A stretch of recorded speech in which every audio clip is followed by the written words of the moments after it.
bagaimana kita juga menjadi tanda bagi orang lain. Maka kita mohon rahmat. Pertama kita tentu bersyukur bahwa kita menemukan begitu banyak tanda kehadiran dan kasih Allah sepanjang hidup kita.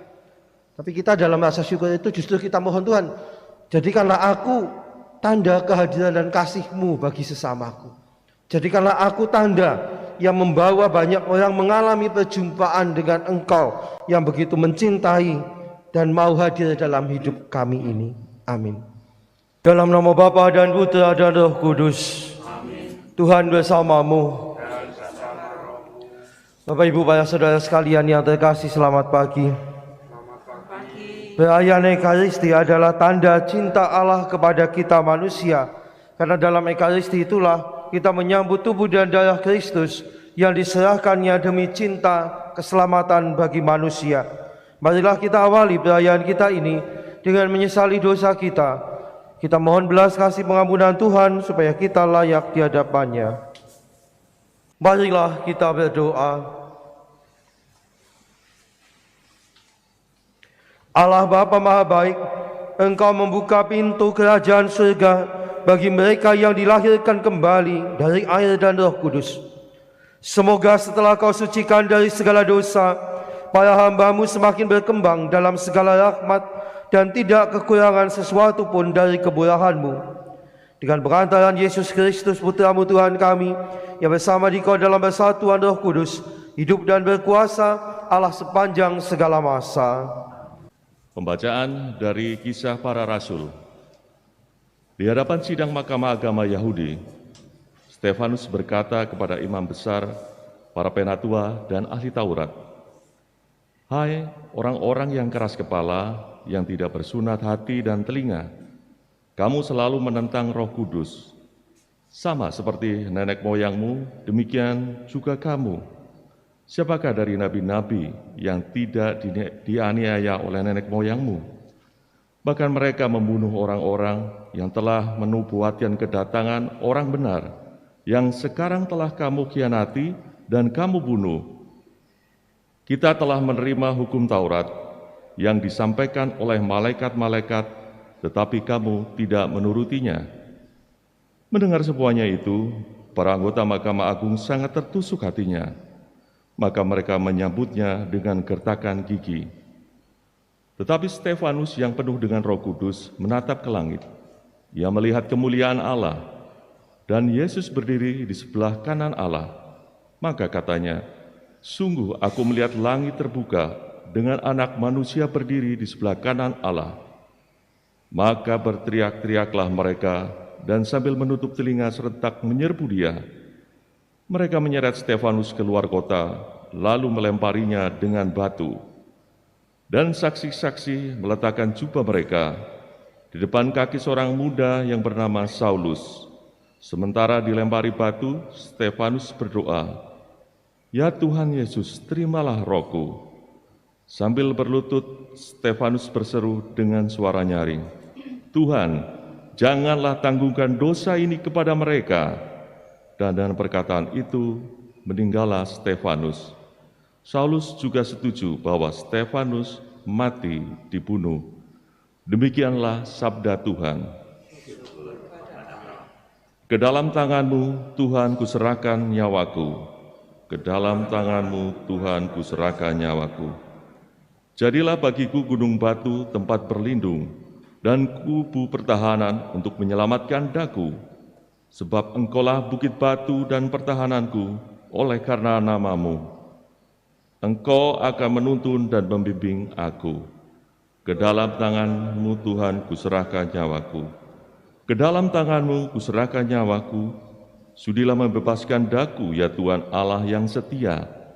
Tetapi aku percaya kepada Tuhan, aku akan bersorak-sorai dan bersukacita karena kasih setia-Mu. Ke dalam tangan-Mu Tuhan kuserahkan nyawaku. Buatlah wajah-Mu bercahaya atas hamba-hamba-Mu. Selamatkanlah aku oleh kasih setia-Mu. Engkau menyembunyikan mereka dalam naungan wajah-Mu terhadap persekongkolan orang-orang. Ke dalam tangan-Mu Tuhan kuserahkan nyawaku. Haleluya, haleluya. Haleluya.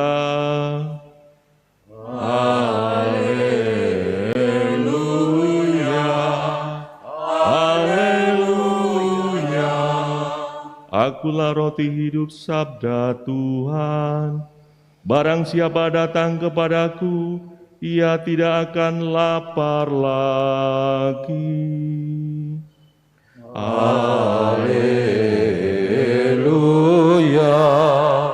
haleluya. Tuhan bersamamu. Inilah Injil suci menurut Yohanes.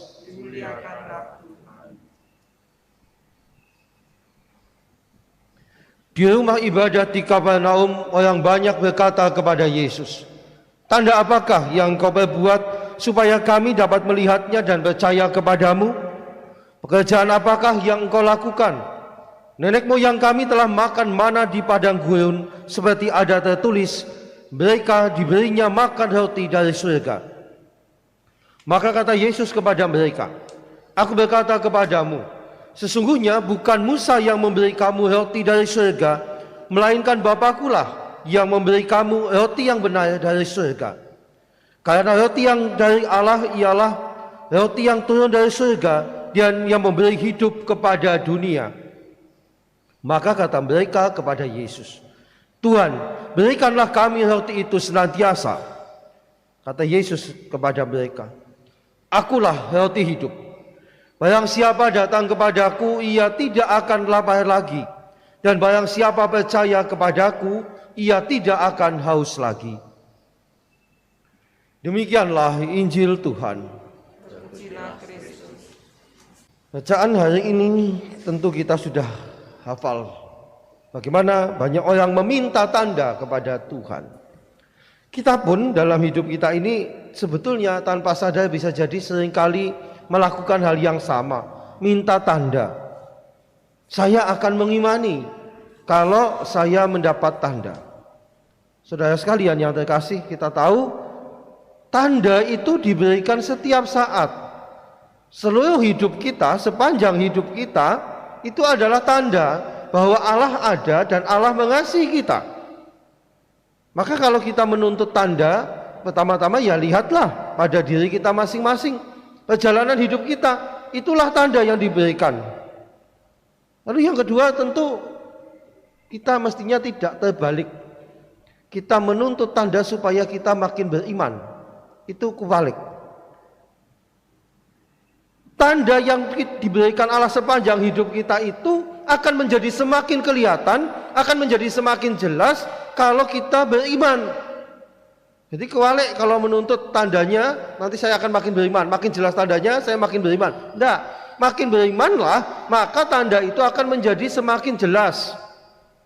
Kalau tanda itu tidak kelihatan, bukan Allah tidak memberikan, tapi iman kita yang terlalu tipis sehingga tidak membaca itu sebagai tanda. Stefanus yang dikisahkan dalam bacaan pertama, dia melihat kemuliaan Allah, dia melihat kehadiran Allah pada akhir hidupnya itu karena dia memiliki iman yang luar biasa. Kalau Stefanus tidak punya iman yang kuat, dia tidak akan membaca, tidak akan bisa melihat tanda yang begitu kuat di hadapannya.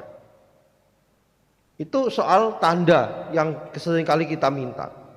Tetapi saudara sekalian yang terkasih, kita juga diajak jangan hanya meminta tanda, jangan hanya minta bisa melihat tanda, karena kita harus menjadi tanda kehadiran Allah, tanda kasih Allah bagi sesama kita.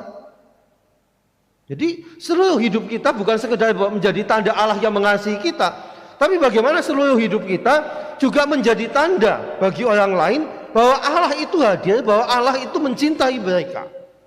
Bagaimana dengan melihat perjalanan hidup kita, mereka bisa mengatakan, "Oh iya ya, ternyata memang Allah itu hadir dalam hidupku." Dan itu mereka katakan ketika mereka berjumpa dengan kita. Sehingga bukan hanya kita minta tanda, tetapi kita menjadi tanda bagi orang lain.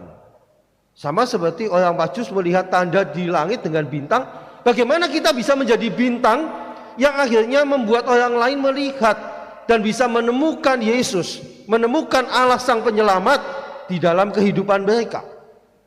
Maka bagi saya tantangan paling utama adalah kalau kita sudah menyebut diri orang beriman, mestinya kita tidak perlu ribut lagi dengan tanda, dengan minta tanda.